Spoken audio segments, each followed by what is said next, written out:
ان میں نمبر 1 کیا ہے؟ ایک بہت بڑا دھواں آئے گا، پوری دنیا کو لپیٹے گا۔ نمبر 2، دجال کا ظہور ہوگا، جو اپنی خدائی کا دعویٰ لے کر آئے گا اور بنوائے گا۔ اس کے ہاتھ میں ہو جائیں گے، قبضے میں ہو جائیں گے سارے ذرائع پیداوار کے۔ اس کی طرف بھی پہلا قدم اٹھ چکا ہو، ٹرپس کے نام سے معاہدہ ہو چکا ہے۔ کوئی ملک اپنا بیج پیدا نہیں کر سکتا ہو، یہ بیج ہم نے ڈیولپ کیے ہیں۔ ان کے ڈیولپمنٹ سے پہلے تم ایک ایکڑ سے کتنی گندم لیتے تھے، آج کتنی لے رہے ہو؟ کس بنا پر؟ جینیٹکس کا جو کام ہم نے کیا ہے اس کی بنا پر ہو رہا۔ ہاں تو ہمارا حق ہے، اس کی رائلٹی ہمارے پاس آنی چاہیے۔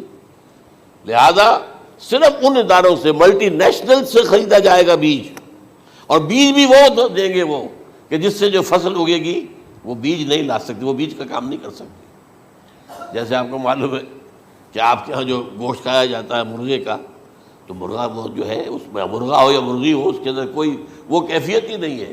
ان کے انڈے جو ہے ان سے آپ بچے حاصل نہیں کر سکتے، ہے تو انڈا، دیکھنے کو تو انڈا ہے، لیکن وہ بنڈا جو ہے اس سے بچہ تو نہیں حاصل کر سکتے۔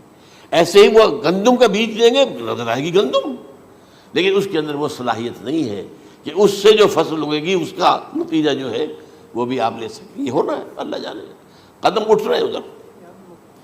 پھر یہ ہے کہ دابۃ الارض، زمین سے ایک حیوان نمودار ہوگا، زمین شق ہوگی۔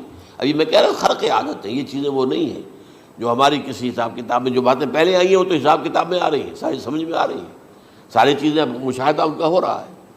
لیکن یہ ہے کہ دابۃ الارض، یہ کہتے ہیں کہ کوہ صفا، اس میں تو نہیں ہے حدیث میں، کوہ صفا پھٹے گا اور اس میں سے ایک حیوان دابہ وہ ظاہر ہوگا، تو اسی لیے فرمایا ہے وَإِذَا وَقَعَ الْقَوْلُ عَلَيْهِمْ أَخْرَجْنَا لَهُمْ دَابَّةً مِّنَ الْأَرْضِ تُكَلِّمُهُمْ، تو ہم اندر سے پیٹ کے چیر کر زمین کے پیٹ کو ایک حیوان کو برآمد کریں گے جو انسانوں سے بات کرے گا، گفتگو کرے گا۔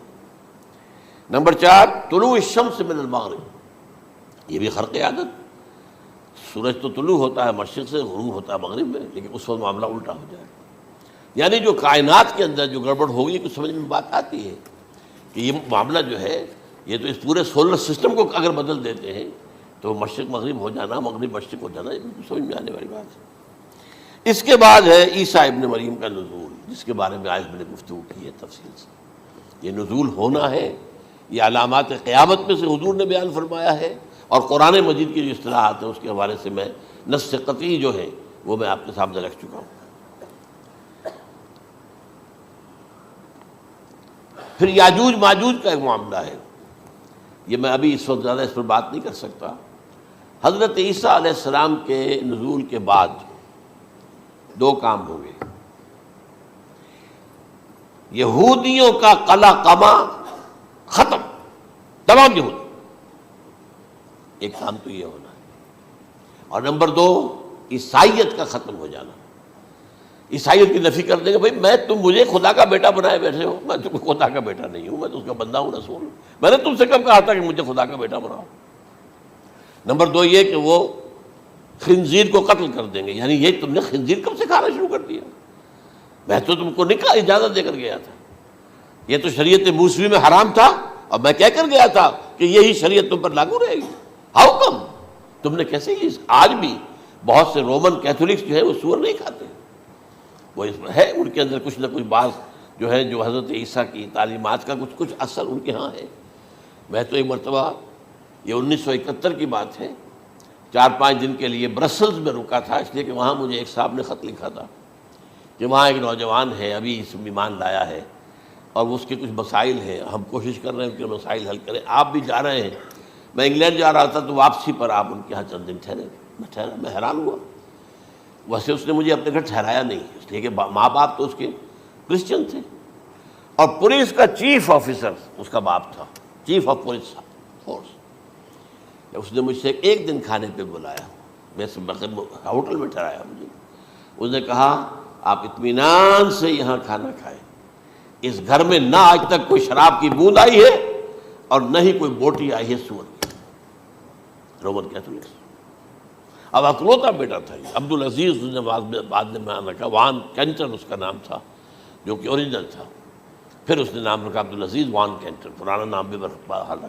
نہایت ایک نہایت خوبصورت. 28 سال کی عمر تھی، اور اس وقت میں نے دیکھا تھا کہ اس کی فقہی معلومات جو ہے میری معلومات سے 10 گنا زیادہ. اس کی وجہ کیا ہے؟ وہ گیا تھا موراکو میں ایز اے ٹیچر ملازمت کرنے، پیسہ کمانے. وہاں وہ مسلمانوں سے اس کا ہوا رفت ضبط ہوا، اسلام کی تعلیمات سامنے آئی، اسلام لے آیا. اب اکلوتا بیٹا ہے، اور ماں باپ جو ہے کرسچن کیتھولکس. جب وہاں سے واپس آیا تو پھر کہتے ہیں کہ ہمارے درمیان ایک معاہدہ ہے، وی آر لیونگ ٹوگیدر، لیکن یہ معاہدہ ہے ہم مذہب پہ بات نہیں کریں گے، بس باقی جو بھی ہے وہ ساتھ رہ رہے ہیں. لیکن میں حیران ہوا، مجھے معلوم نہیں تھا. اچھا اس کے بعد اس نے جب اسلام کا فیصلہ کیا تو اس کے سامنے سوال آیا کون سی فقہ اختیار کروں. تو اس نے بڑی جو ہے تھورو اسٹڈی کی ہے تمام فقہوں کی، کمپیریٹو اسٹڈی. ان کو کرنے کے بعد پھر فائنل فیصلہ اس کا یہ تھا کہ حنبلی فقہ میں اختیار کروں. چاروں فقہوں میں سب سے لیٹسٹ حنبلی ہے، یعنی حنفی نمبر 1، پھر مالکی نمبر 2، پھر اس کے بعد شافعی نمبر 3، پھر یہ امام احمد ابن حنبل ہے. اور امام احمد ابن حنبل کے زمانے تک احادیث بہت بڑے پیمانے پر جمع ہو چکی تھی، جبکہ ابھی حضرت امام ابو حنیفہ کے زمانے میں کوئی اتنا زیادہ جو ہے حدیث کا بھی ذخیرہ نہیں بنا تھا. اسی پر تو لوگ حیران ہوتے ہیں کہ زیادہ حدیث امام ابو حنیفہ کے علم میں نہیں تھی، لیکن مجال ہے کہ ان کا کوئی فتویٰ جو ہے کتاب و حدیث کے، کتاب اور سنت کے خلاف ہو. اگرچہ انہوں نے صاف کہا کہ اگر تم پاؤ کوئی ایسی سچی حدیث، پختہ حدیث جو میری کسی رائے کے خلاف ہو تو میری رائے کو دیوار پر دے مارنا اور اس صحیح حدیث کی پیروی کرنا.